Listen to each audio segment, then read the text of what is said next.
Gloire à Dieu. Soyez tous les bienvenus au développement des dirigeants de ce soir. Je prie que le Seigneur fasse de vous le meilleur en tant que dirigeant dans l'Église, dans vos diverses sections au nom de Jésus-Christ. Prions ensemble. Père, nous te remercions pour cette heure. Merci pour le moment de venir à toi pour étudier ta parole. Nous demandons que ce soir, que tu envoies la parole dans tous les cœurs au nom de Jésus-Christ. Nous prions que tu fortifies tout le monde dans l'homme intérieur et que tu édifies ton peuple en tant que des ministres, des serviteurs et des dirigeants du Nouveau Testament au nom de Jésus-Christ. Sois glorifié dans nos vies, sois glorifié dans nos familles, sois glorifié dans notre ministère. Et nous prions qu'un ministère d'objectif et de fécondité suive la voie frayée devant nous au nom de Jésus-Christ. Nous te remercions parce que tu nous as exaucés. Au nom de Jésus, nous prions. Amen. Ce soir, nous sommes là ensemble encore à notre session de développement des dirigeants. Vous savez que nous parcourons les épîtres, les lettres du Seigneur Jésus-Christ, le chef de l'Église.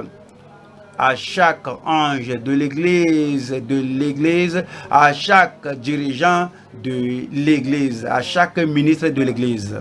Aujourd'hui, nous allons au numéro 4. On a déjà traité les messages concernant l'Église en Éphèse, l'Église à Smyrne, l'Église à Pergame. Nous sommes maintenant à l'Église à Thyatire. On va à Apocalypse 2, verset 18. C'est du 18 au verset 29. À la fin du chapitre, je lis verset 18. Apocalypse 2, 18. Écris à l'ange de l'église de Thyatire. Voici ce que dit le Fils de Dieu, celui qui a les yeux comme une flamme de feu et dont les pieds sont semblables à de l'airain ardent. Comme le Seigneur a écrit à cette église, il s'est d'abord présenté et a loué cette église au sujet de leurs œuvres et de ce qu'ils font. C'est comme ils progressaient et ils étaient plus ardents, plus qu'auparavant. Et il s'est dit que je connais tes œuvres, ton amour, ta foi, ton fidèle service, ta constance et tes dernières œuvres plus nombreuses que les premières. Mais ce que j'ai contre toi, c'est que tu laisses la femme. Il a dit au ministre, à l'ange de l'église, la dispute qu'il a avec lui et contre l'église de Dieu.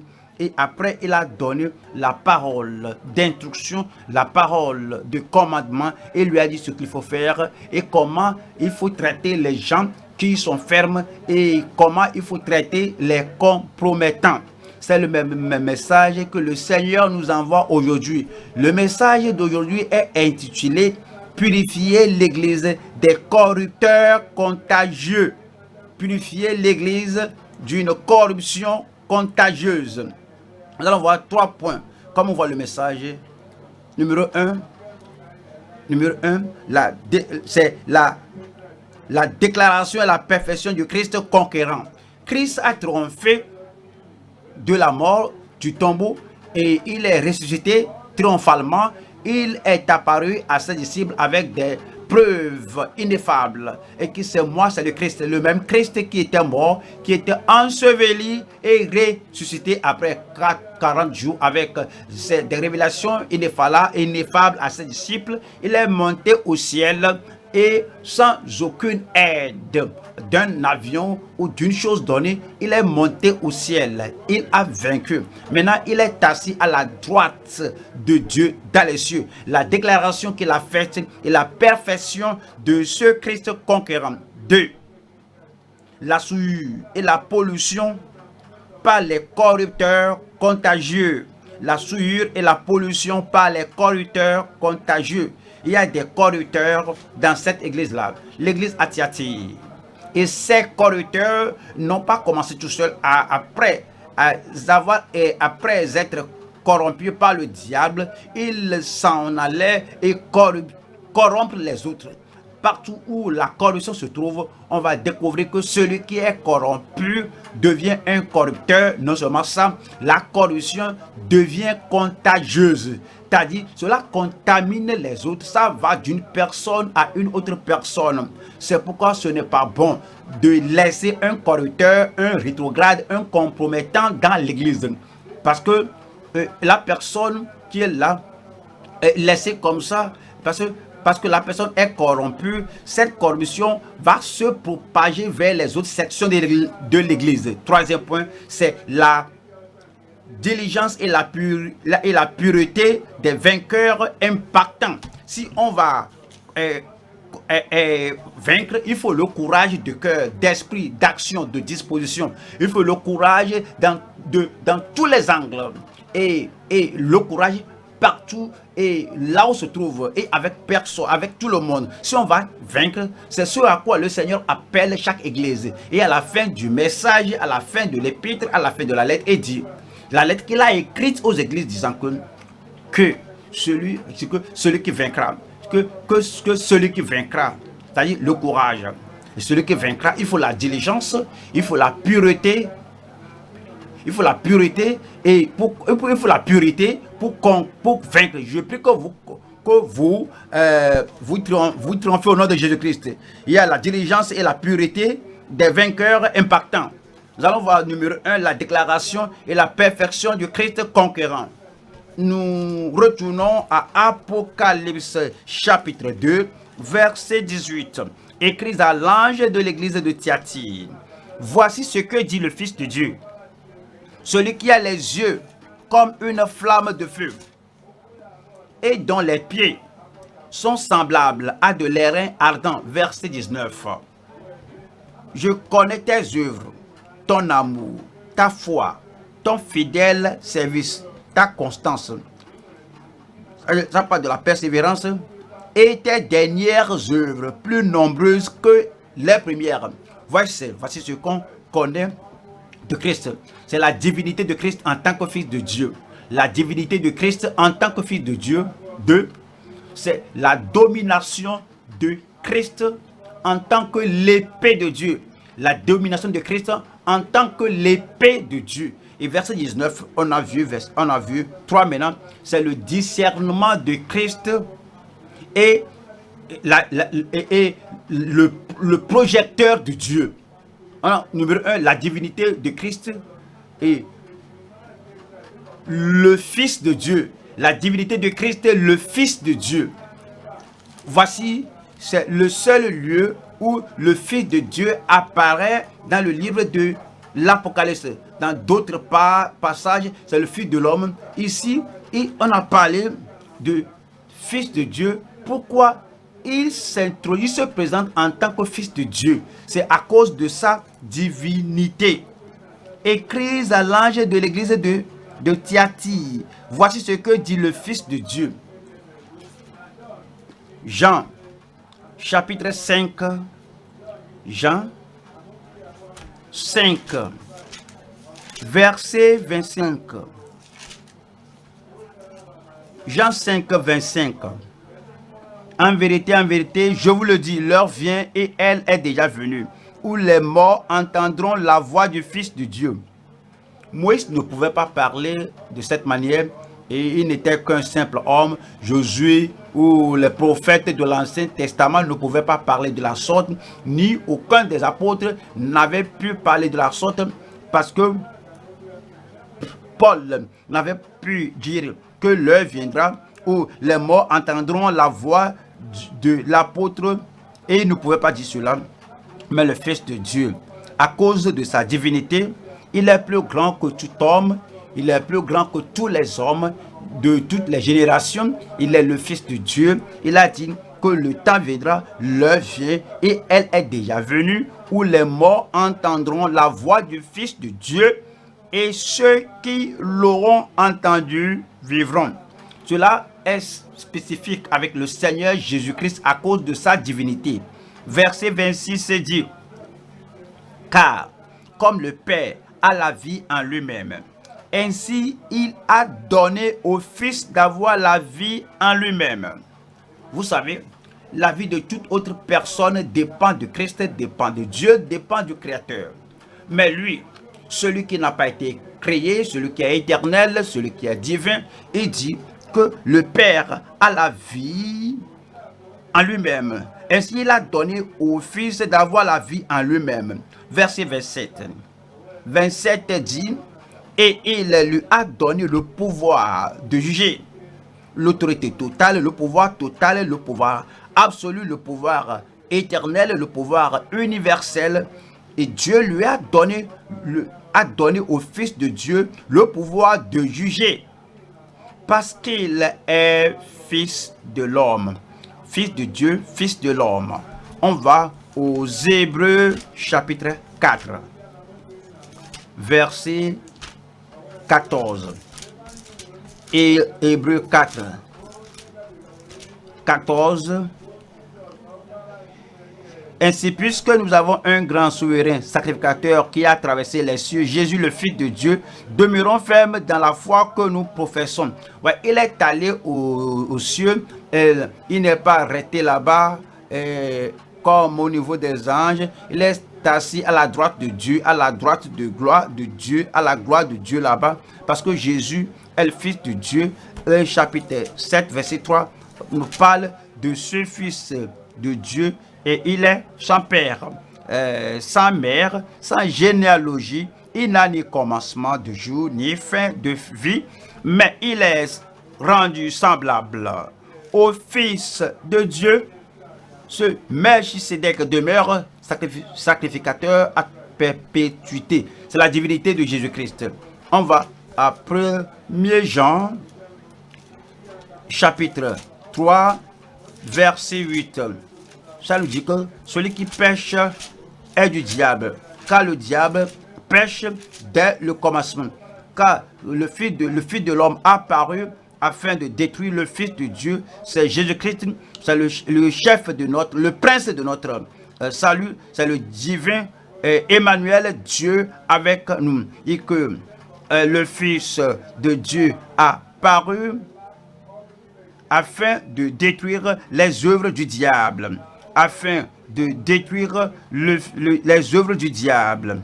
Parce qu'il est divin, c'est pourquoi il a la domination, une domination incontestable, une domination absolue, finale, totale, universelle et éternelle. Cela nous amène à la deuxième session. La domination de Christ, le Fils de Dieu. Apocalypse chapitre 2, verset 18. Apocalypse 2, 18.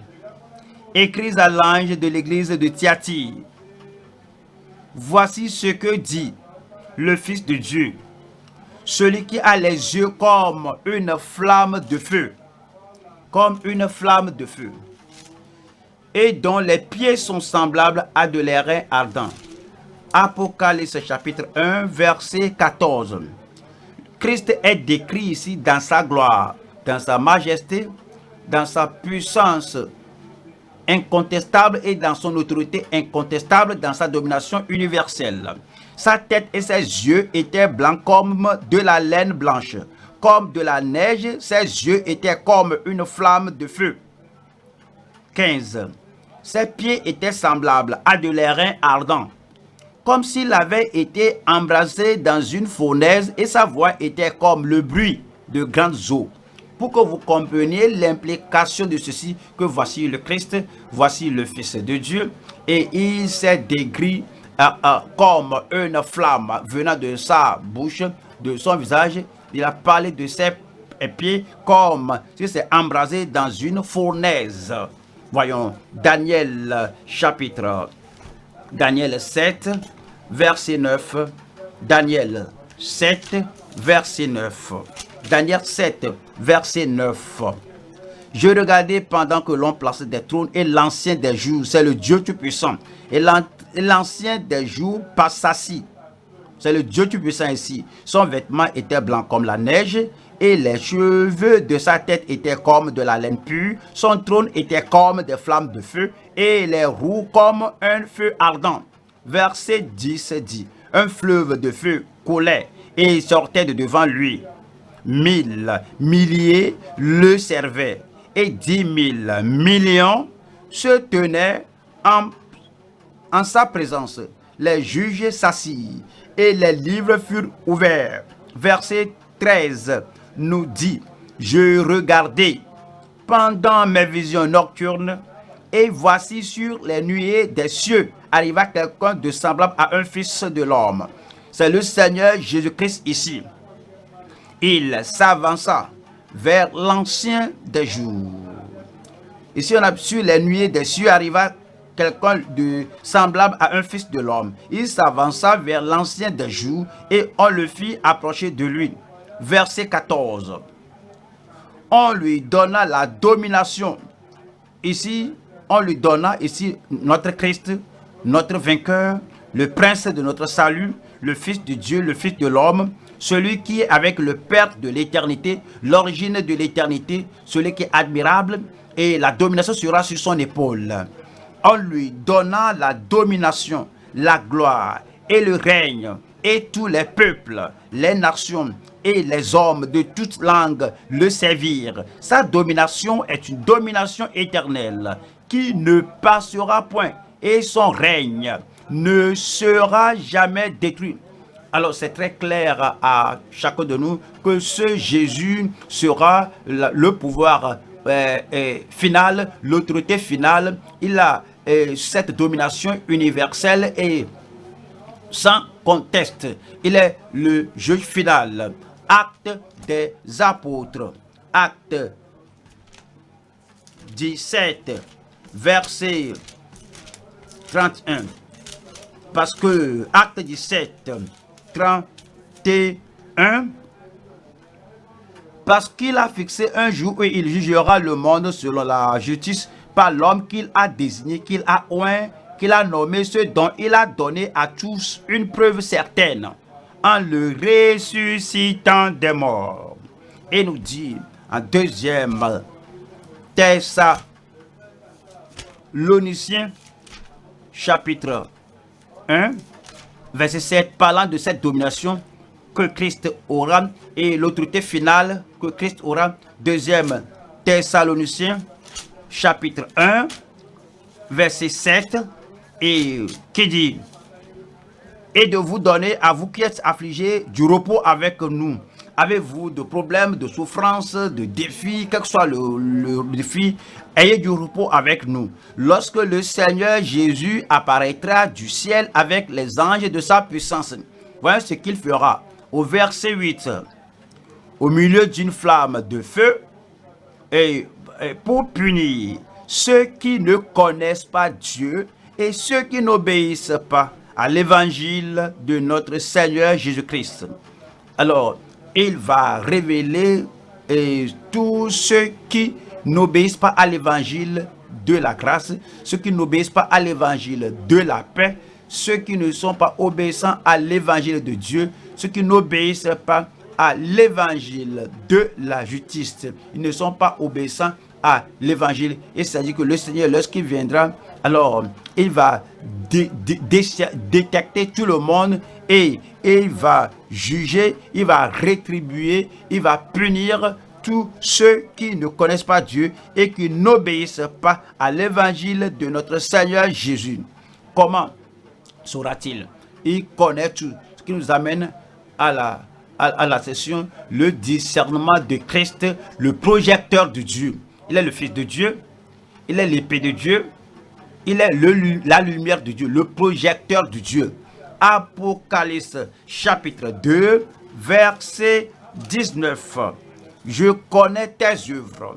Vous comprenez que Jésus-Christ est le même hier, aujourd'hui et éternellement. Et comme il avait dit à l'époque là, il dit la même chose aujourd'hui. Je connais tes œuvres. Comme Dieu le Père connaît tout, il connaît tout, il connaît nos activités, nos œuvres, il connaît tout ce que nous faisons, il connaît nos motifs, il connaît toutes les activités et le motif et la direction, il connaît la raison pour nous faisons cela. Et Jésus-Christ, le projecteur de Dieu, celui qui regarde nos cœurs, et il n'y a rien qui soit caché devant lui. Et je connais tes œuvres, ton amour, je connais ta foi, je connais ton fidèle service, je connais ta constance. Et il a mentionné les œuvres, la constance de cela, parce que tes dernières œuvres plus nombreuses que les premières. Et tes dernières œuvres plus nombreuses que les premières. Pensez à ceci. Il vous connaît entièrement. Il vous connaît lorsque vous êtes assis, il vous connaît lorsque vous êtes debout, il connaît vos activités, il connaît vos activités, il connaît vos pensées, toutes choses vous concernant, me concernant, et il s'adresse à vous directement. Oui, vous comprenez que l'ange de l'église à Thyatire, lui vient et n'est plus. C'est nous qui sommes là aujourd'hui, c'est vous qui êtes là aujourd'hui, et le Seigneur parle à vous disant, je connais tes œuvres. As-tu un certain amour? Je connais ton amour. As-tu un service? Est-ce que tu es affairé à évangéliser, à rendre témoignage? Est-ce que tu intercèdes? Est-ce que tu conseilles? Est-ce que tu enseignes la parole de Dieu? Je connais ton fidèle service. Est-ce que tu sers l'église ou l'humanité ou tout le monde sans discrimination? Je connais ton service. Est-ce que tu sers depuis ton cœur ou bien tu sers pour plaire aux hommes? Je connais ton service. Et ta foi en Christ, la foi qui nous a amenés au salut, la foi qui nous a amenés en relation avec le Seigneur, je connais ta foi. Et la foi qui nous fait tenir debout, la foi qui nous fait tenir sans fléchir, quoi que les choses se produisent, le vent souffle là-bas et les torrents viennent là-bas. On a la foi en Christ et sans être chancelé, et vous ne serez pas distrait et vacillé par ce qui se passe, parce que je connais ta foi, la foi du Fils de Dieu par laquelle on doit marcher, par laquelle on doit vivre. Je connais ta foi et dit, je connais ta constance. N'est-ce pas ce que le Seigneur espère de nous en tant que ministre affaires? Ta constance, ta patience avec les problèmes, avec les gens, ta constance, ta problème avec les circonstances, ta patience avec les situations. Je connais ta patience, ta persévérance. Est-ce qu'on peut le dire de toi? Est-ce qu'on dit que la charité bien ordonnée commence par soi? Le service doit commencer par soi à la maison, et la foi doit commencer par soi. Et est-ce que nous sommes patients à la maison avec notre femme, avec notre mari, avec nos enfants, avec les ouvriers autour de nous, avec les voisins dans notre communauté? Ou bien est-ce que nous voulons seulement que les choses se fassent maintenant, et si ça ne se produit pas maintenant, quelqu'un là-bas va s'irriter, quelqu'un là-bas va être emporté, quelqu'un là-bas sera coléreux? Mais lorsqu'on est patient, il veut qu'on soit patient, quel que soit le problème qu'on traverse. La patience dans les problèmes, la patience avec les gens, et la patience même dans la persécution. Et puis il dit, je connais tes œuvres. Au pluriel, je connais tes œuvres. Est-ce que vous connaissez vos propres œuvres? Est-ce que vous faites quelque chose pour le Seigneur? Et puis il dit, et tes dernières œuvres plus nombreuses que les premières. J'aime ceci.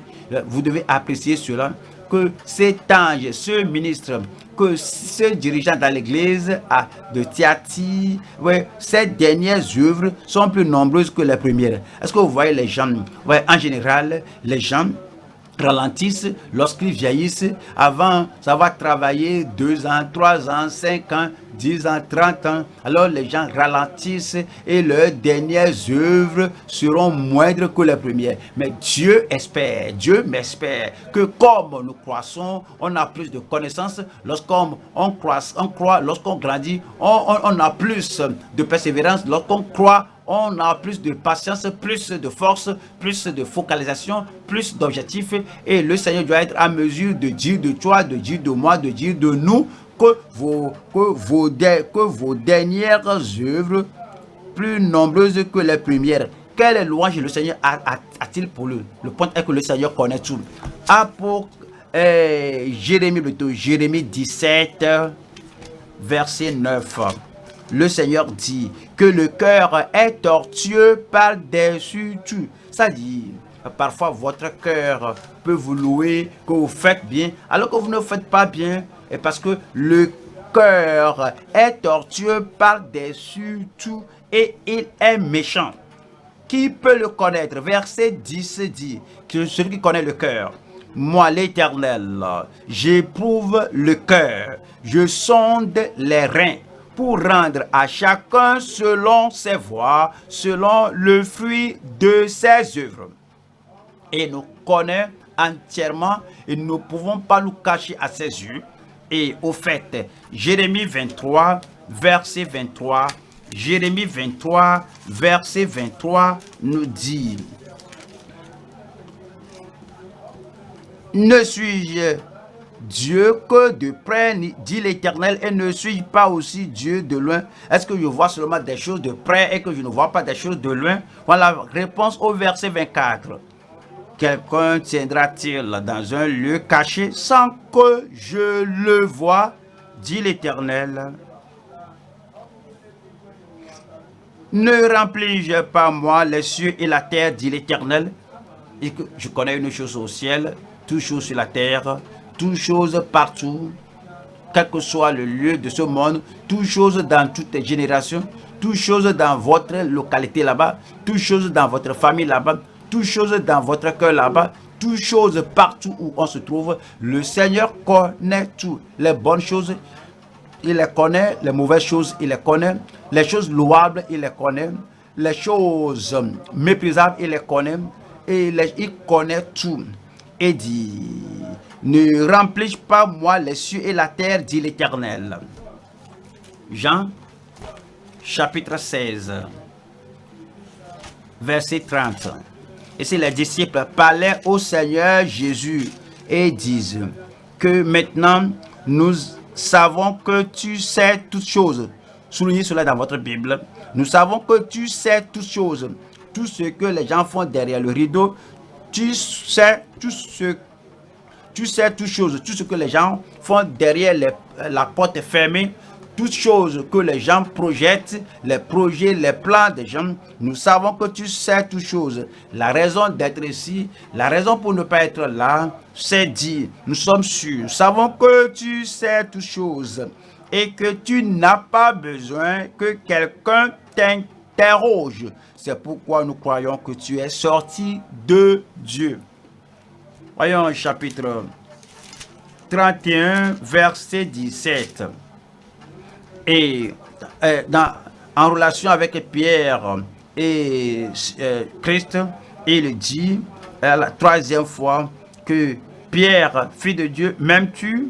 Pierre était attristé parce qu'il a dit la troisième fois, m'aimes-tu?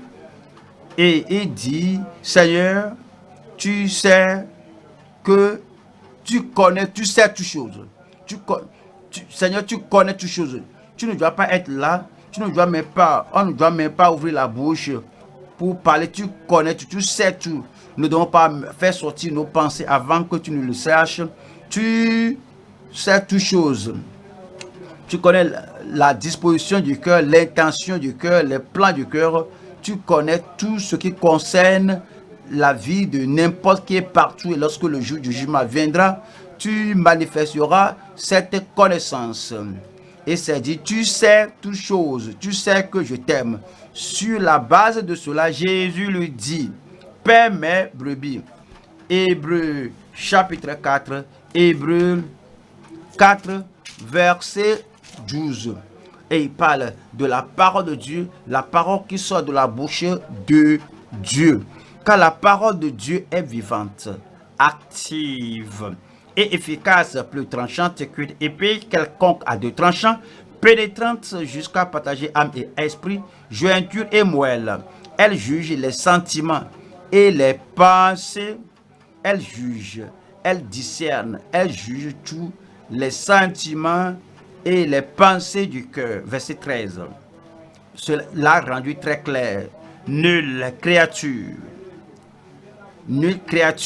n'est cachée dans une église ou hors de l'église, dans une communauté donnée. Nulle créature n'est cachée devant lui, mais tout est nu et découvert aux yeux de celui à qui nous devons rendre compte. Tout est nu, tout est clair, tout est découvert, tout est révélé, tout est ouvert aux yeux de celui à qui nous devons rendre compte. Qui est celui à qui nous devons rendre compte? Christ, le Fils de Dieu, Christ qui a la divinité, Christ qui a la domination et Christ qui a le discernement. Nous retournons à Apocalypse 2, verset 20 jusqu'à 23. Apocalypse 2, verset 20 jusqu'au verset 23. Mais ce que j'ai contre toi, c'est que tu laisses la femme Jézabel qui se dit prophétesse. Ouais, elle se dit prophétesse. Christ ne l'a pas appelée prophétesse. Ouais, elle se dit prophétesse. Ce n'est pas Dieu qui l'a appelée prophétesse. Qui se dit prophétesse. La parole de Dieu ne l'a pas affirmée prophétesse, mais elle se dit prophétesse. Enseigner et séduire mes serviteurs pour qu'ils se livrent à la débauche et qu'ils mangent des viandes sacrifiées aux idoles. Verset 21. Je lui ai donné du temps afin qu'elle se repente, et elle ne veut pas se repentir de sa débauche. 22. Voici, je vais la jeter sur un lit. C'est un lit de souffrance, un lit d'affliction, un lit de maladie, un lit de châtiment, un lit de tourment. Voici, je vais la jeter sur un lit et envoyer une grande tribulation à ceux qui commettent adultère avec elle. À une grande tribulation qui ne sera jamais et qui n'avait jamais été, à moins qu'ils ne se repentent de leurs œuvres. 23. Je frapperai de mort ses enfants et je frapperai de mort ses serviteurs.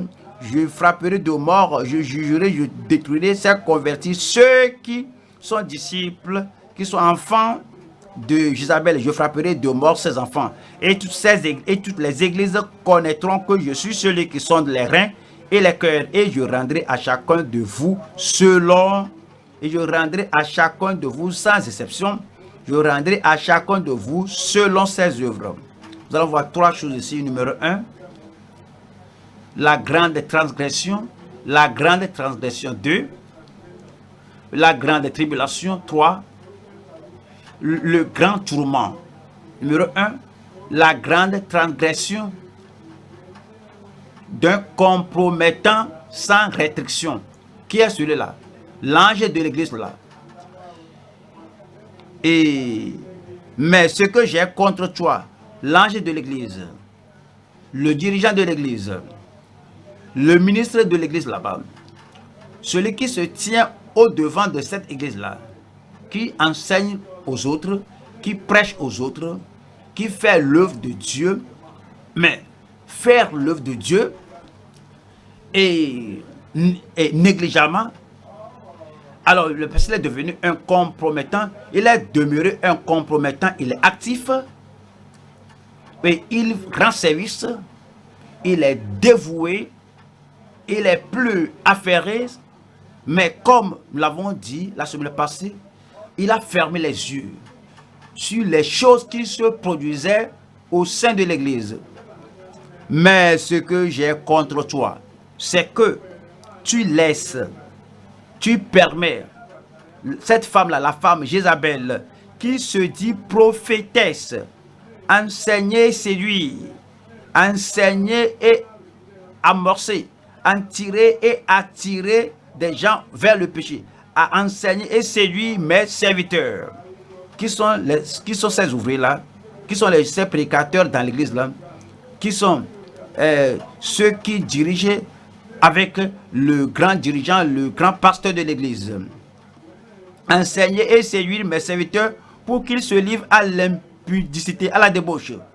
Pouvez-vous imaginer cela, que ce prédicateur continuait de prêcher, de persévérer, de courir par-ci, par-là. Cependant, il y avait une femme là qui a plus d'influence négative sur l'église, même sur les ouvriers, même sur les serviteurs de Dieu et les membres de l'église, les convaincant, les confondant contre la parole de Dieu, à commettre la fornication, l'impureté, parce que elle-même l'a fait par un modèle, par pratique, et en parlant aux autres, je le fais moi-même. Il c'est mauvais, est-ce que je dois faire cela? Après tout, je suis prophétesse. Peut-être un homme peut dire qu'après tout, je suis prophète, je suis prédicateur. Après tout, je suis un dirigeant. Et si c'est mauvais, est-ce que je vais le faire? Il y a des gens qui font de mauvaises choses et puis ils essaient de convaincre les autres que si eux ils font cela, c'est bon. Frères et sœurs, il n'y a rien qui aille d'agréable là-bas. C'est contre la Bible, la parole de Dieu. Parce que à cause de cela, ces compromettants qui ne vont pas se ressaisir, qui ne vont pas empêcher cette prophétesse, cette compromettante. Christ a quelque chose contre ce dirigeant. En Exode 32, lorsque Moïse est monté, lorsque Moïse est allé à la montagne, Exode 32, 37, et Moïse est allé au sommet de la montagne pour avoir la loi. Exode 32, verset 7. Moïse et Aaron, le compromettant, Aaron qui a un pied sur la terre, un pied sur la mer. Aaron, un homme comme une méduse qui n'a pas d'épine dorsale. Exode 32, verset 7. L'Éternel dit à Moïse, va descendre car ton peuple que tu as fait sortir du pays d'Égypte s'est corrompu. Comment? Voilà le verset 21. 21 dit, Moïse dit à Aaron, que t'as fait ce peuple pour que tu l'aies laissé commettre un si grand péché, une si grande transgression. Verset 22. Aaron répondit, que la colère de mon Seigneur ne s'enflamme point.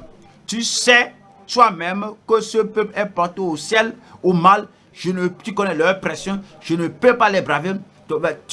Ces gens-là, s'ils veulent quelque chose, ils vont le vouloir maintenant. Si tu ne veux pas, ils vont faire pression. Tu es la seule personne qui puisse les braver. Tu me connais, tu connais le peuple. Et il dit que tu connais le peuple. Et ce peuple est porté au mal. Ils auraient même, ils ont failli me lapider. Si je ne leur avais pas donné leur requête. Voyons 1 Samuel 3, 11. Cela nous parle de Aaron.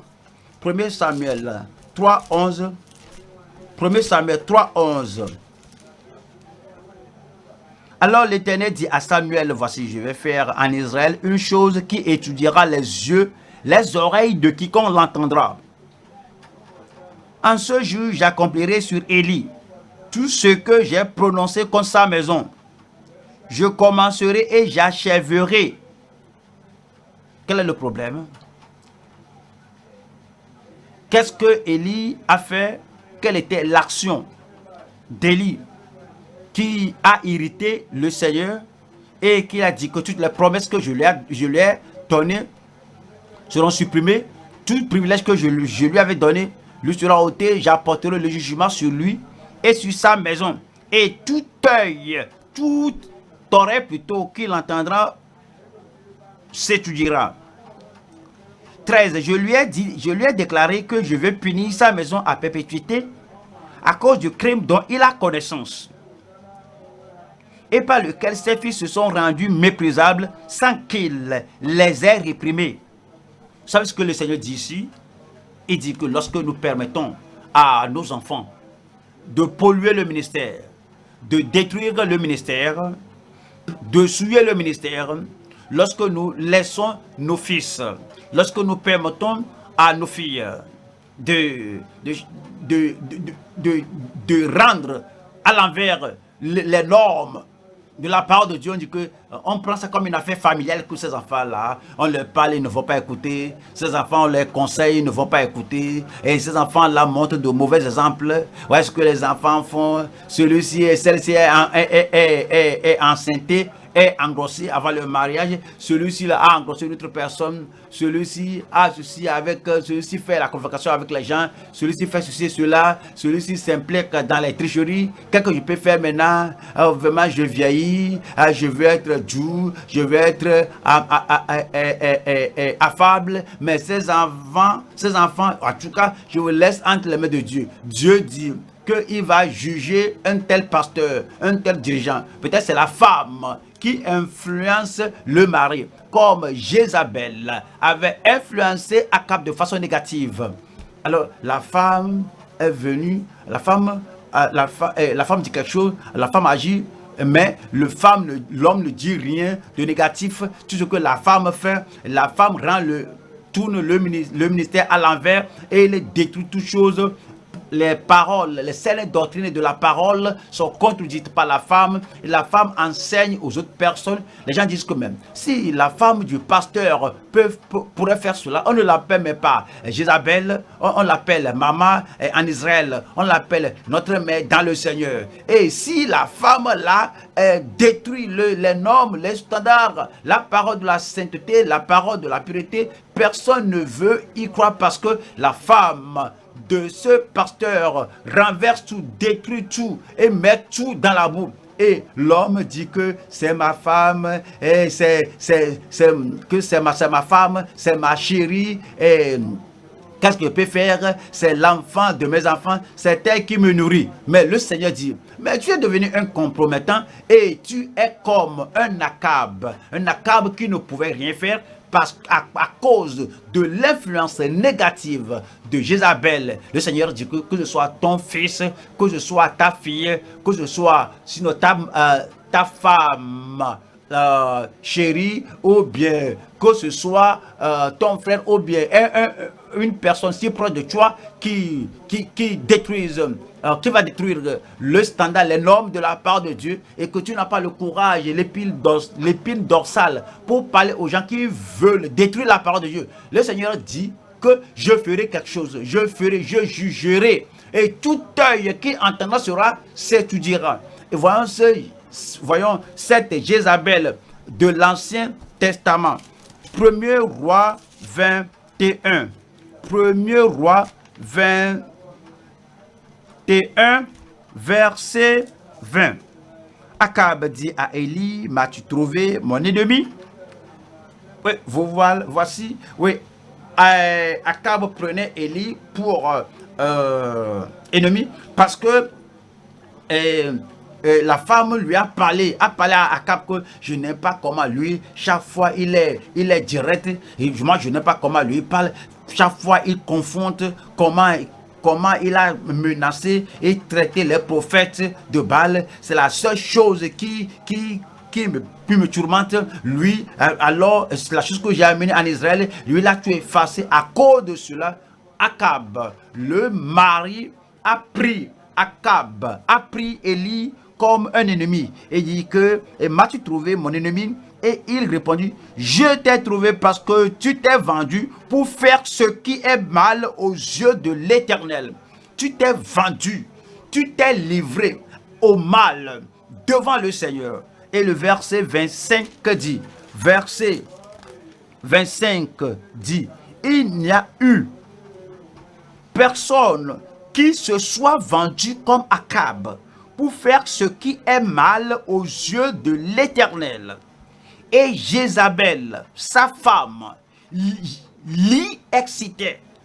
Que Jézabel, sa femme, l'y excitait. Oui, le Seigneur nous dit que la même personne, l'apparence de Jézabel, s'est présentée à l'église de Thyatire, et le pasteur là-bas, le dirigeant là-bas, l'ange de l'église de Thyatire disait que, oui, que il a baissé ses bras, son épine d'air-sol très molle, son cœur palpitait. S'il voudrait corriger quelque chose de mauvais, alors il tremble, il paniquait comme si quelqu'un va le tuer. Le Seigneur dit que j'ai quelque chose contre toi. Tu connais la vérité, tu prêches la vérité, tu sers, tu évangélises, tu t'occupes à faire l'œuvre du Seigneur. Mais cette faiblesse que tu as là, j'ai cela contre toi. Le Seigneur veut qu'il se repente. Si tu es comme ça, mon frère, si tu es comme ça, ma soeur, que la parole de Dieu a fait son effet dans ta vie, mais tu paniques. Et quand tu vois quelque chose de mauvais, au lieu de te présenter et corriger, chaque fois tu dis qu'est-ce qu'ils vont faire, comment ils vont accepter, comment ils vont répondre. Si j'ai fait comme ça, qu'est-ce qui va se passer? Mais tu ne penses pas au Seigneur, tu penses aux gens, mais Dieu a dit que j'ai quelque chose contre toi. À cause de cela, c'est une grande transgression. 2.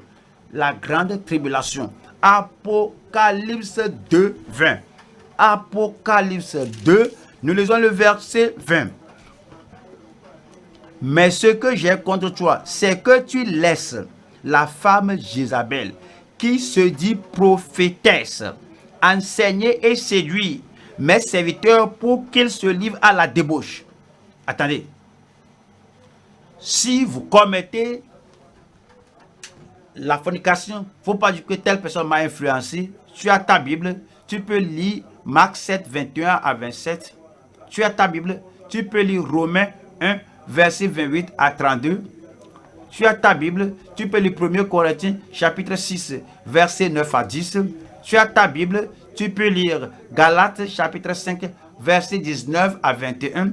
Tu as ta Bible, tu peux lire Apocalypse 21, verset 8, et c'est dit très clair que tu ne peux pas donner une excuse que c'est telle personne qui m'a influencé, c'est telle personne qui m'a influencé. Si toi-même, si tu te plonges dans le péché, tu sais que quiconque est né de Dieu ne pratique pas le péché, car sa semence demeure en lui et ne peut pécher parce qu'il est né de Dieu, parce que la semence de Dieu demeure en lui.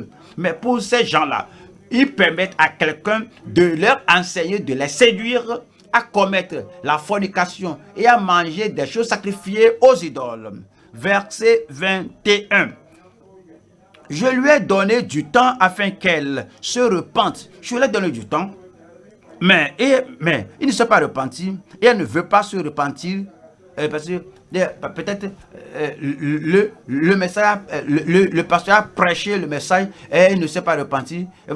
Il a déjà, l'Esprit de Dieu lui a parlé, mais il ne s'est pas repenti. Il est déjà comme ça, il écoute la parole à maintes reprises, mais ces gens-là se sont endurcis dans leur fornication, dans leur adultère, ils se sont endurcis dans leur idolâtrie. Ces gens s'endurcissent dans leur magie, dans leur sorcellerie, dans leur occultisme. Ne permettez pas à l'obstination et à la rébellion de Jézabel, la corruptrice, de vous influencer et pour affermer votre bouche. Continuez à parler. Jésus lui a dit que je lui ai donné du temps afin qu'elle se repente et elle ne veut pas se repentir de sa débauche. 22 dit, voici, je vais la jeter sur un lit, je le ferai. Ce n'est pas que je pourrais le faire. Jézabel ne pouvait pas arrêter l'action de Christ parce que Christ est le juge. Il est le juge final et il a la domination finale. Il a la domination universelle, il a la domination éternelle, il a la domination sur toute chair, sur tout le monde. Donc, quoique l'ange de l'église de Thyatire puisse compromettre, puisse être faible, puisse avoir une épine dorsale faible, Jésus a dit que je vais la jeter sur un lit pour le jugement, pour la punition et envoyer une grande tribulation à ceux qui commettent adultère avec elle. Pensez-y. À ceux qui commettent adultère avec elle.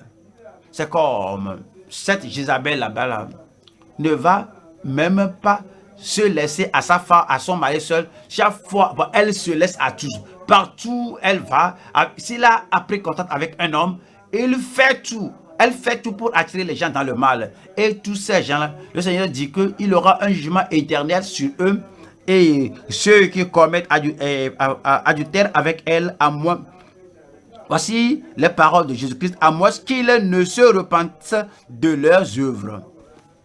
C'est dit dans la parole de Dieu, en Luc 13, Luc chapitre 13, verset 3.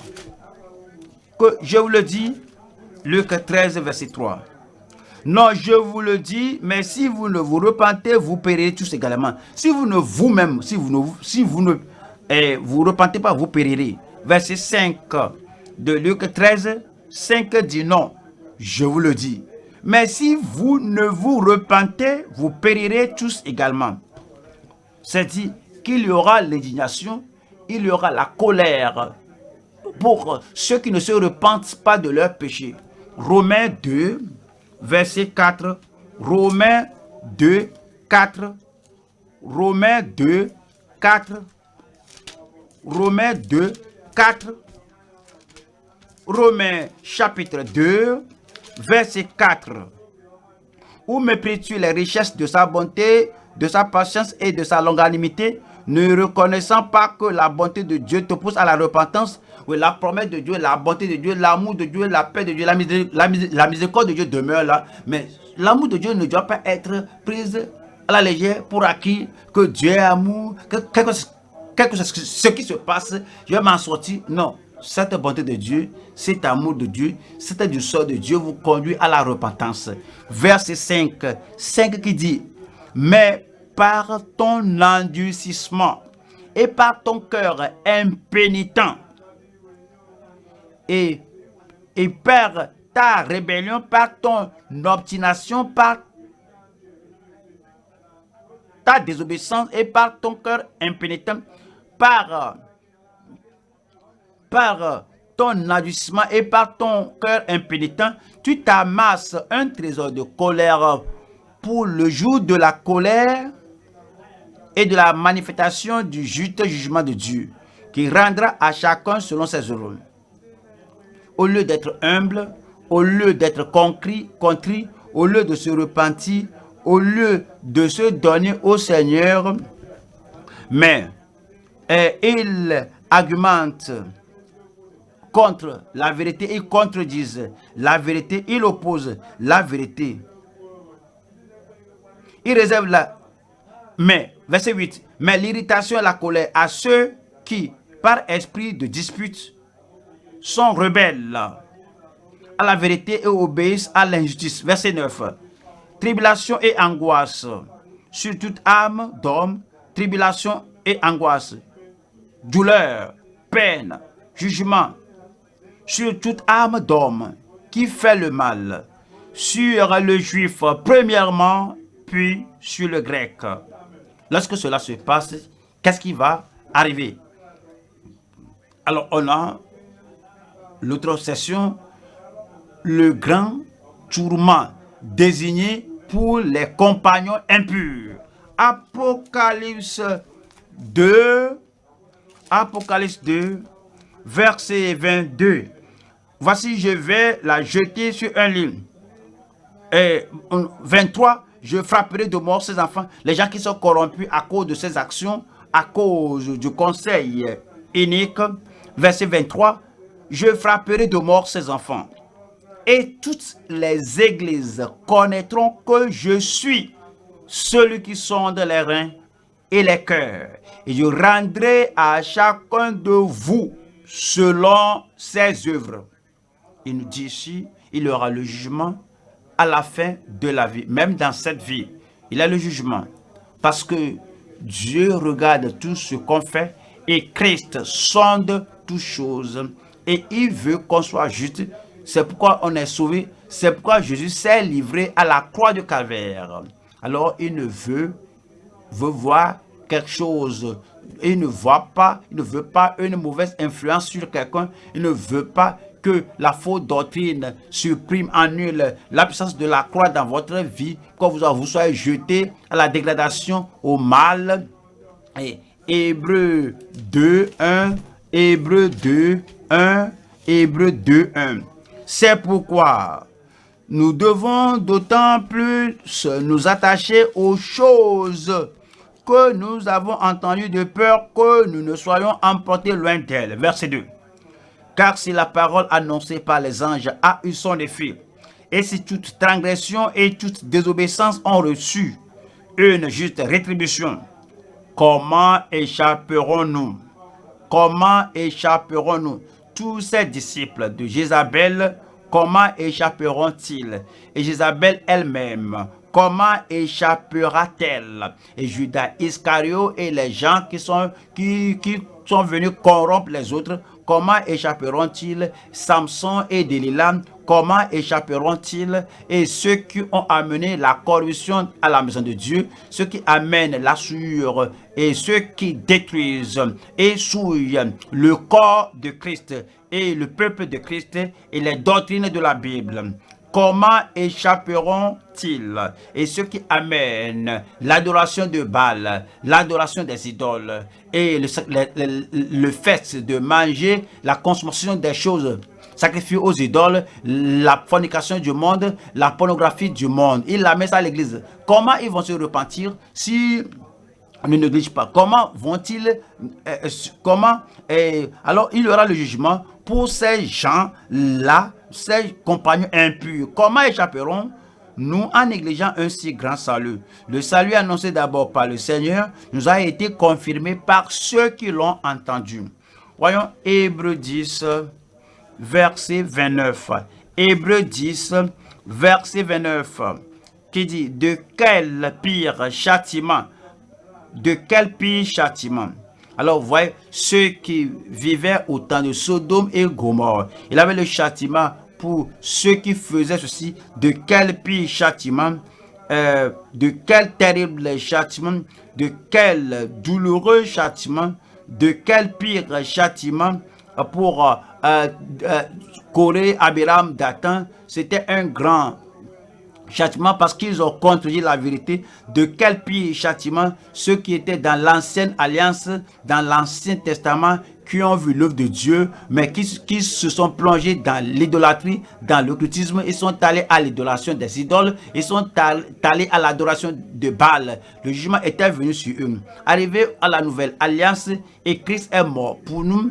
Et quiconque rentre encore à la souillure, quiconque propage encore la corruption d'elle aux autres personnes, de quel pire châtiment pensez-vous que sera jugé digne? Celui qui aura foulé aux pieds le Fils de Dieu, qui aura tenu pour profane le sang de l'alliance par lequel il a été sanctifié. Il a été sanctifié. Alors, il a pris le sang là, le sang qu'il a sanctifié comme une chose profane et qui aura outragé l'esprit de la grâce. Verset 30, qui dit: car nous connaissons celui qui a dit: à moi la vengeance, à moi la rétribution. Et encore, le Seigneur jugera son peuple. Verset 31, qui dit: c'est une chose terrible de tomber entre les mains du Dieu vivant. C'est une chose terrible de continuer de se rebeller, de continuer de pécher, de continuer de compromettre, de rejeter la parole de Dieu, de continuer de sacrifier aux idoles. C'est une chose terrible de continuer cette mauvaise voie jusqu'au point de la mort, jusqu'au point de non-retour. C'est une chose terrible de tomber entre les mains du Dieu vivant. Hébreux chapitre 12, 25. Hébreux 12, verset 25. 25 dit: gardez-vous de refuser d'entendre celui qui parle. Christ parle aujourd'hui. Gardez-vous de refuser d'entendre celui qui parle. Christ conseille aujourd'hui. Christ nous illumine aujourd'hui. Christ dit ceci, que voici ce qui va arriver à ceux qui ne se repentent pas. Gardez-vous de refuser d'entendre celui qui parle. Car si ceux qui refusaient d'entendre celui qui publiait des oracles sur la terre n'ont pas échappé, combien moins échapperons-nous si nous nous détournons de celui qui parle du haut des cieux? Comprenez? Lorsque Christ a parlé à l'église en Éphèse, à l'église à Smyrne, à l'église à Pergame, à l'église à Thyatire, il parlait depuis les cieux et dit: si ces gens ne se repentent, si ces gens qui ont désobéi et qui ont dénigré la parole de Dieu et qui n'ont pas échappé la parole déclarée sur la terre, et c'est dit que nous aussi, on n'échappera pas si on se détourne de celui qui parle des cieux. Apocalypse chapitre 21, verset 8. Mais pour les lâches, peut-être c'est le problème du pasteur à l'église de Thyatire. Il est lâche, timide, tremblant. Il n'a pas la force de déclarer la parole de Dieu. Et pour les lâches, les incrédules, est-ce que Christ a dit? Certains disent que cela ne va pas se passer, cela ne va pas m'arriver. même quelque chose que j'ai fait, je sais que cela ne va pas se passer. Les incrédules, ils ne croient pas la parole de Dieu. Les abominables, ceux qui mangent des choses sacrifiées aux idoles, ceux qui commettent la fornication, l'adultère, que vous le faites avec la témérité, ou bien soit qu'ils le faites, qu'ils la commettent en privé. Et les meurtriers, les impudiques, les magiciens, les idolâtres et tous les menteurs leur passera dans l'étang ardent de feu et de soufre, ce qui est la seconde mort. Quel est le conseil que le Seigneur nous prodigue maintenant, ce qui nous amène au troisième point. Le troisième point, c'est la diligence et la pureté des vainqueurs impactants. La diligence et la pureté des vainqueurs impactants, mon frère. Si on sera ministre, et si on sera des dirigeants, des ouvriers que le Seigneur va récompenser au dernier jour, c'est le courage que Dieu va récompenser. Dieu a dit à Josué, n'est-ce pas moi qui te parle? Sois fort, aie du courage. Si on va obéir à la parole de Dieu dans ces derniers jours, lorsque la pression monte, lorsque la persécution sera très intense, si nous allons obéir à la parole de Dieu, on a besoin de ce courage, et c'est une des choses que Satan ne veut pas que le croyant l'ait. C'est une des choses que Satan n'aime pas qu'un ouvrier, qu'un serviteur, qu'un ministre de Dieu ait. C'est l'une des choses que le monde ne veut pas qu'un ministre de Dieu possède. C'est une des choses que vos persécuteurs, que les gens qui veulent vous attirer, vous amorcer au mal, c'est la chose qu'il ne veut pas que vous ayez. Il ne veut pas que vous ayez le courage pour dire non. Il ne veut pas que vous soyez courageux pour défier le mal, pour dire que cela n'est pas bon, cela ne doit pas être fait, et Satan va tout faire pour ronger votre courage. Mais vous n'allez pas permettre à cela. Donnez-moi un bon amen. Cela ne va pas vous arriver. Vous allez garder votre courage, parce que vous ne pouvez pas être un vainqueur, vous ne pouvez pas être un victorieux, vous ne pouvez pas être un conquérant, à moins que vous n'ayez le courage d'un conquérant, le courage d'un vainqueur, le courage de celui qui triomphe. Et il faut la diligence et la pureté des vainqueurs courageux. 1. La distanciation spirituelle de contaminer, de contracter la mort, de contaminer et de la distanciation spirituelle, de contaminer les profondeurs, de contracter la distanciation spirituelle, de prendre, de s'éloigner des profondeurs de Satan. Si vous ne voulez pas voir ce coronavirus, ce Covid-19, cette maladie qui va partout, qui infecte tout le monde, alors il vous faut votre cache-nez, alors il vous faut la distanciation spirituelle. Vous devez vous distancier aux profondeurs de Satan. Vous devez vous distancier, vous éloigner de toute influence de Jézabel, d'Akab, de Satan, des Cananéens, toute influence des gens du monde. Et il nous dit en Lévitique 18 et verset 3, Lévitique chapitre 18 verset 3, Lévitique 18 verset 3, Lévitique 18 verset 3. Vous ne ferez point ce qui se fait dans le pays d'Égypte où vous avez habité. Vous ne ferez point ce qui se fait dans le pays de Canaan où je vous mène. Vous ne suivrez point leurs usages. Ces pratiques d'Égypte, ces pratiques du monde, vous devez garder votre distanciation spirituelle. Alors, vous devez vous distinguer, vous devez vous éloigner, vous devez vous distinguer, que les gens sachent que vous êtes totalement différents d'eux. Deutéronome chapitre 12, Deutéronome 12, 30. Deutéronome 12, verset 30. Garde-toi de te laisser prendre au piège en les imitant après qu'elles auront été détruites devant toi.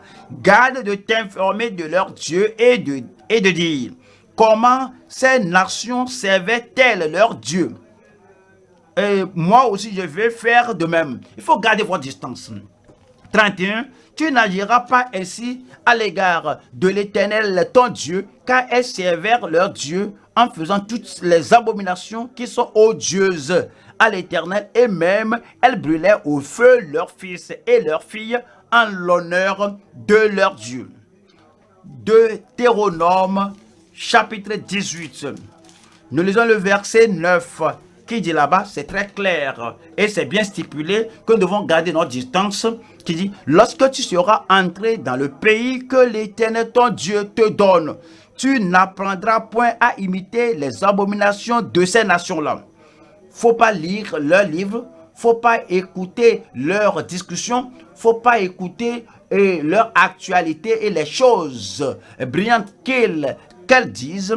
Et 17 dit, qu'on ne trouve chez toi personne qui fasse passer son fils ou sa fille par le feu, mais personne qui exerce le métier de devin, d'astrologue, d'augure, de magicien. Verset 11 qui dit, d'enchanteur, personne qui consulte ceux qui évoquent les esprits ou disent la bonne aventure, personne qui interroge les morts. 12. Car quiconque fait ces choses est en abomination à l'Éternel. Et c'est à cause de ces abominations que l'Éternel, ton Dieu, va chasser ces nations devant toi. Verset 13 qui dit, tu seras entièrement à l'Éternel ton Dieu.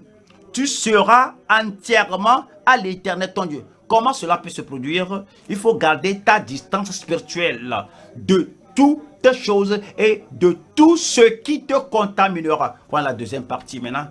On retourne à Apocalypse chapitre 2, verset 25. Apocalypse 2, verset 25. Ceci, c'est une dévotion inébranlable aux doctrines complètes de l'Écriture. Une dévotion inébranlable aux doctrines complètes de l'Écriture. Apocalypse 2, verset 25. Seulement, ce que vous avez, retenez-le jusqu'à ce que je vienne. On peut vous donner des sobriquets. Jézabel, dans cette même église que se trouve Jézabel, et il s'appelle, se dit prophétesse, elle influence ceci et cela, et on peut dire que celui-ci là a accepté l'idéologie, celui-là a accepté la liberté, l'autre a accepté ceci. Alors les choses sacrifiées aux idoles maintenant, même celui-ci, l'autre a un partenaire de péché, l'autre a, et toi, ils vont te faire pression. Numéro 1, vous devez garder votre distance spirituelle de ces gens. Mais au cas où ces gens viendraient, après que vous aurez gardé votre distance spirituelle, ils pourraient utiliser la technologie, ils pourraient vous parvenir avec ceci et cela. Sachez, connaissez ce que vous avez et gardez ce que vous avez, retenez ce que vous avez. Et lorsqu'ils viennent le jour ou la nuit, lorsqu'ils viennent au travers des compromettants, lorsqu'ils viennent ou directement, mais seulement ce que vous avez, retenez-le jusqu'à ce que je vienne. Vous gardez la parole de Dieu, la doctrine de la parole de Dieu, depuis le commencement jusqu'à la fin, depuis le commencement du monde jusqu'à la fin de toutes choses. Nous parlons de la repentance, je parle de la restitution, je parle de la justice, je parle du baptême d'eau. Je parle de tout ce que vous avez reçu, la sanctification sans laquelle personne ne verra le Seigneur. Je parle d'un homme et une femme jusqu'à ce que la mort les sépare. Je parle de ne pas aller à la cour, de résoudre vos problèmes de façon biblique, de ne pas amener vos cas au monde pour vous juger. Je parle de l'évangélisation, je parle de toute doctrine de la parole de Dieu, la sanctification après le salut, et que ce que seulement ce que vous avez, retenez-le jusqu'à ce que je vienne. Je parle de la puissance du Saint-Esprit. Lorsque le Saint-Esprit viendra sur vous, vous saturera. Je parle de garder toute partie de la parole de Dieu, toutes les doctrines de la Bible, au sujet de l'enlèvement, au sujet de la grande tribulation, au sujet du second avènement de Christ, au sujet du règne millénaire, au sujet du jugement du grand trône blanc. Tout ce que vous avez appris, tout ce que vous avez appris de page à page, vous n'ajoutez rien, vous ne retranchez rien mais seulement ce que vous avez déjà. Qu'est-ce que vous avez déjà? Depuis que vous êtes devenu ministre, depuis que vous êtes devenu dirigeant, qu'est-ce que vous avez déjà? Ce que vous avez déjà, retenez-le jusqu'à ce que je vienne. Ça veut dire que devant quelqu'un, ça veut dire que malgré ce que quelqu'un fait, quelle que soit l'action de la personne, seulement ce que vous avez retenez-le jusqu'à ce qu'il vienne. Et si vous allez faire cela, alors vous devez apprendre comment dire non. Non à votre chair. Non à votre plaisir. Non à l'aise. Non à l'ennemi. Non aux compromettants. Non à tous ceux qui vont essayer de faire pression sur vous à faire le mal. Alors, seulement ce que vous avez, retenez-le jusqu'à ce que je vienne. Il nous dit en Apocalypse 3, et je vois le verset 11. Apocalypse 3, verset 1. Je viens bientôt. Retiens ce que tu as. Retiens ce que tu as. Faut pas le tenir avec la main faible pour que le diable ne le ravisse de ta main. Je viens bientôt. Retiens ce que tu as afin que personne ne prenne ta couronne. Imaginez-vous que tout ce que Dieu vous a aidé à faire par la grâce, tout ce que Dieu vous a aidé à souffrir et à établir les choses avec la transpiration, avec l'angoisse, avec la persécution, et maintenant permettre qu'une Jézabel de quelque part qui flotte dans l'air ici et là, de frapper cela de votre main. À Dieu ne plaise, vous n'allez pas permettre à cela de vous arriver. Alors, en tant qu'enfant de Dieu, oui, la sagesse qu'on a en tant que ministre de Dieu, c'est de saisir, de retenir fermement ce qu'on a, afin que personne ne prenne notre couronne. Voyons maintenant la Apocalypse 2, verset 26. Voyons maintenant la domination ferme pour les disciples conquérants et saints. Apocalypse, que celui qui viendra. Alors, celui qui gardera sa parole jusqu'à la fin.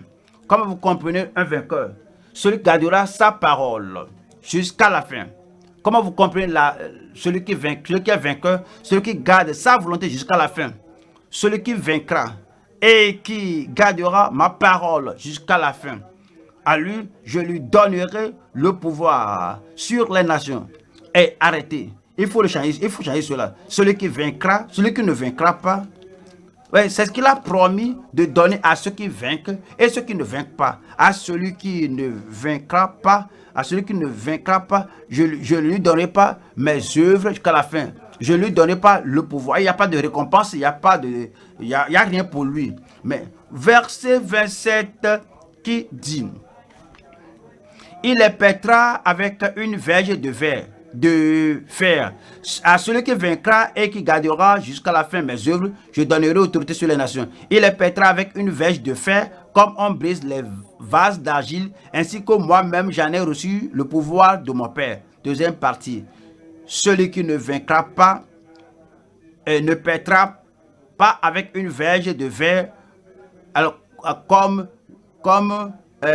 le Seigneur dira aux autres là, reste sur 2 villes, reste sur 3 villes. Celui qui n'a pas vaincu, le serviteur inutile, le serviteur compromettant, qui n'a pas de colonne vertébrale, qui n'a pas vaincu, qui n'a pas gardé la part de Dieu jusqu'à la fin, alors il n'a rien comme une nation sur laquelle il faut régner.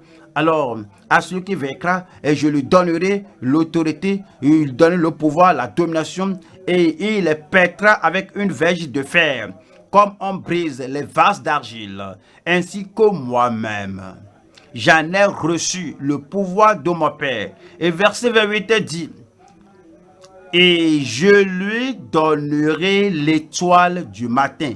Et je lui donnerai l'étoile du matin. Et ceux qui n'ont pas vaincu, il ne leur donnera pas l'étoile brillante du matin. Il n'y aura pas de lumière, il n'y aura pas de couronne parce qu'ils n'ont pas vaincu. Mais celui qui vaincra et qui garde mes paroles ou mes œuvres jusqu'à la fin, je lui donnerai l'étoile brillante du matin. Verset 29 dit que celui qui a des oreilles, qui est celui-là, celui qui regarde la parole, celui qui a des oreilles, celui qui obéit au conseil du Seigneur, que celui qui a des oreilles, celui qui dira non à Jézabel, assez, c'est assez, ceci ne doit pas continuer. Et celui qui a des oreilles pour entendre ce que Dieu a contre vous, ce que Christ a contre vous, que j'ai quelque chose contre toi, ce que j'ai contre toi. Celui qui a des oreilles pour entendre va examiner de nouveau, va évaluer son ministère. Voici ce que Christ a contre moi. Voici ce qu'il condamne dans mon ministère, dans mon style ministériel. Que celui qui a des oreilles entende, qu'il entende. Ne permettez pas au diable de fermer vos oreilles. Ne permettez pas au bruit venant des gens qui veulent continuer comme Jézabel, que leur bruit ne ferme pas vos oreilles. Que celui qui a des oreilles entende ce que l'Esprit dit aux églises. Est-ce que tu es enfant de Dieu? L'Esprit de Dieu vous a parlé. Alors, est-ce que vous êtes homme de Dieu? L'Esprit de Dieu vous a parlé. Parce que Jésus-Christ a envoyé l'Esprit de vérité, que cela va vous diriger, va nous conduire dans toute la vérité, va nous ramener tout ce qui est dit. L'Esprit de Dieu a fait cela aujourd'hui, et que celui qui a des oreilles entende ce que l'Esprit dit aux églises. Alors, nous allons tout amener maintenant, tout ce que le Seigneur nous a révélé, nous allons tout amener au Seigneur en prière. Vous savez, frères et sœurs, 5 minutes ne suffisent pas. 10 minutes ne suffisent pas pour parcourir tout ce que le Seigneur nous a révélé. Et ce n'est pas à dire que oui, j'ai été au programme du programme d'aujourd'hui, de mardi. Nous apprenons ceci afin de mettre cela en pratique. Tout ce que le Seigneur nous dit. Donc, cela exige qu'on se mette à genoux après le message, qu'on regarde tout et vous allez vouloir corriger tout ce que le Seigneur veut être corrigé dans votre vie, dans votre ministère. Prions ensemble. Et vous pouvez vous lever et prier le Seigneur, même, vous allez prier même après tout. Mais alors parlons maintenant au Seigneur aujourd'hui et rendons grâce au Seigneur de ce qu'il nous a révélé. Au sujet de la purification de l'Église, si l'Église sera purifiée, le dirigeant de l'Église doit être purifié.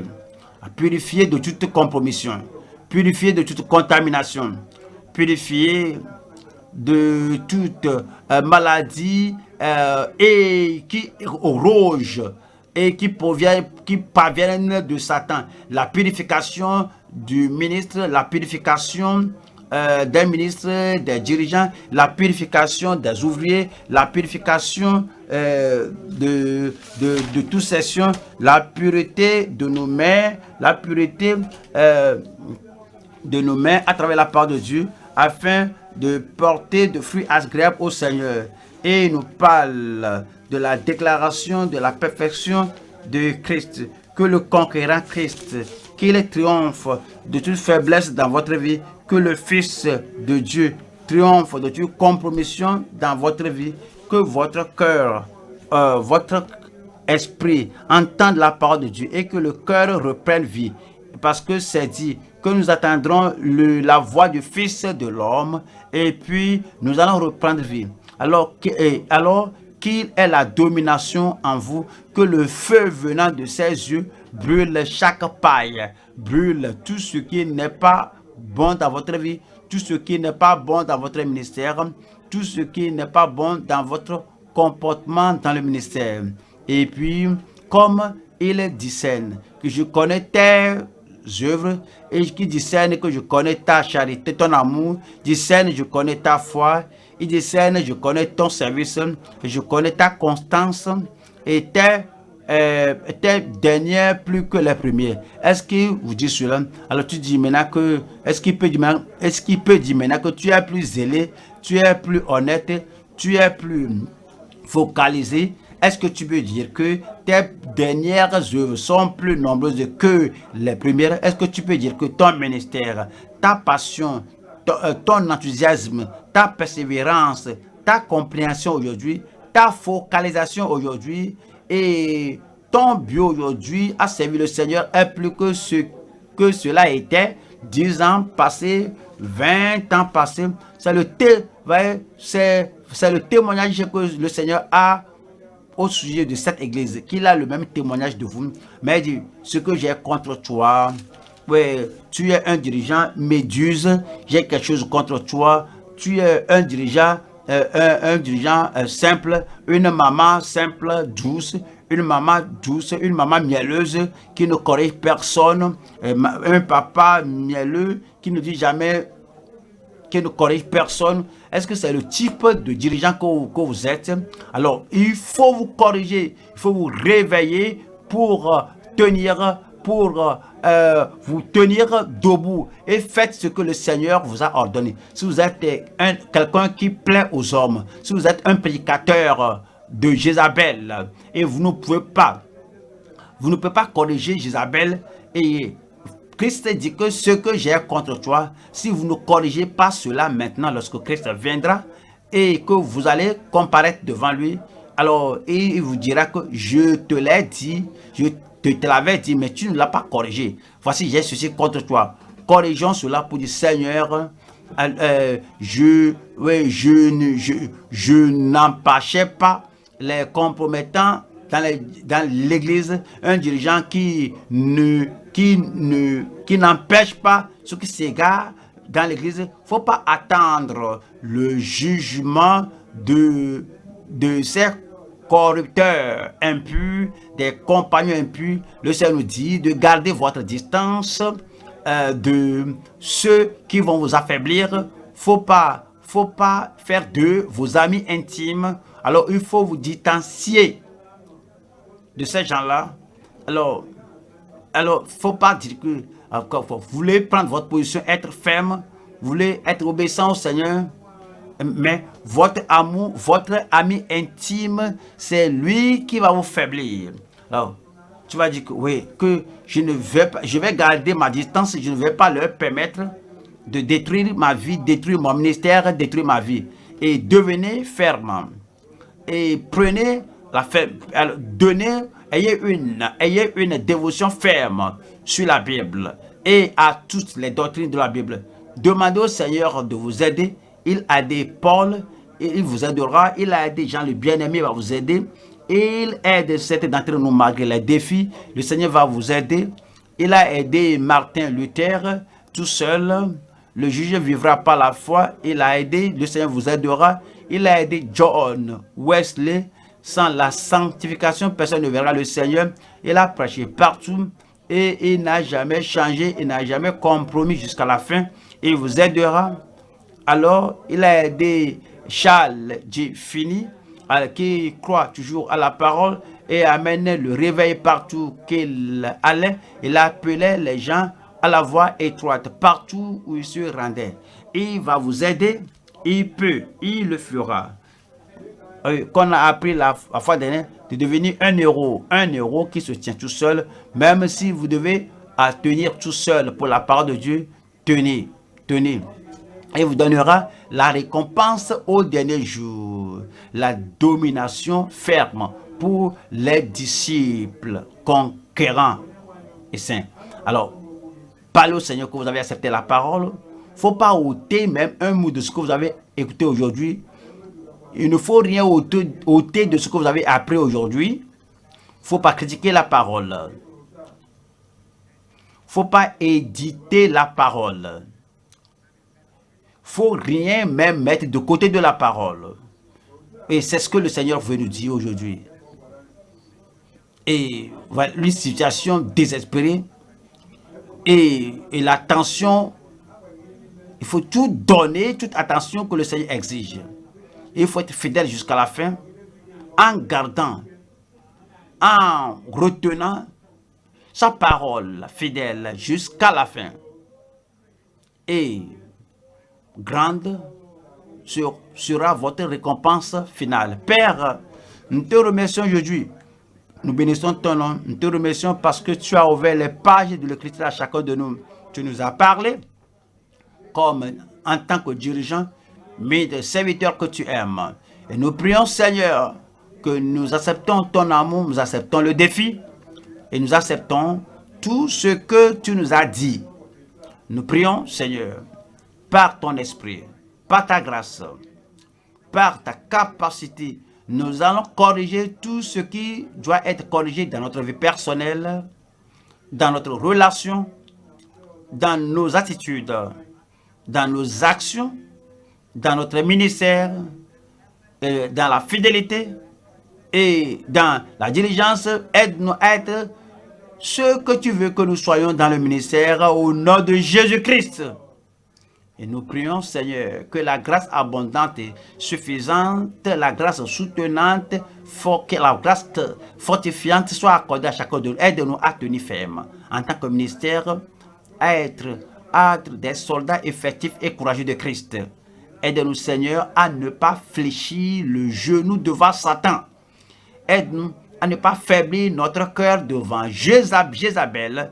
Aide-nous à ne pas fermer la bouche pour devenir très prudent, que nous ne pouvons plus dire la vérité devant les compromettants et les corrupteurs. Aide-nous, Seigneur, à être des vainqueurs courageux à tout moment, à chaque fois sur le pupitre et en dehors du pupitre, partout qu'on se rende. Aide-nous à garder la distance de ceux qui auront un pouvoir pour nous faire compromettre. Même si nous devons perdre des amis, des gens de famille, aide-nous, Seigneur, à tenir ferme et à garder fermement la parole jusqu'à la fin, afin qu'aucun de tes gens ne perde la récompense, ne rate l'accomplissement de tes promesses ici sur la terre et là-bas à l'au-delà. Nous te remercions, Seigneur, parce que nous savons que tu as exaucé. Au nom de Jésus, nous prions. Amen.